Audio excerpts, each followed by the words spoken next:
काल परवा नाही का ती लेडीज एक स्वतःच्या हक्कासाठी, स्वतःच्या लेकरांसाठी, लेकरं शाळेतून सुटणार होते, तिचे मुलं शाळेतून सुटणार होते, त्यासाठी तिने आवाज उचलला होता. एक मोर्चा होता, त्या मोर्चामध्ये तिचं म्हणजे जाण्याला तिला रस्ता नव्हता. मुलगा आणायला जायचा होता, तिला तिचे मुलं आणायला जायचं होतं. मुलं तिचे शाळेतून सुटले होते. गर्दीत हरवतील का काय, काय होईल का काय, तिला टेन्शन होतं.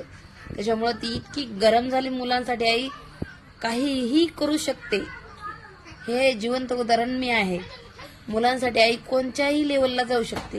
तसंच ती तिच्या मुलांसाठी तिने मोर्चा बघितला नाही, तिने आमदार खासदार बघितले नाही, तिने मंत्री बघितले नाही, धडाधड तिने पोलीस बी बघितले नाही, फडाफड बोलली. तर तिला काही लोक एवढे ट्रोल करताय. ह्या बघा, ह्या दोन बाया दाखवते मी तुम्हाला. ह्या दोन बाया अलग अलग आहेत आणि शोध लावलेला आहे की नंबर प्लेट वरून त्यांचे नावं बी अलग अलग आहेत.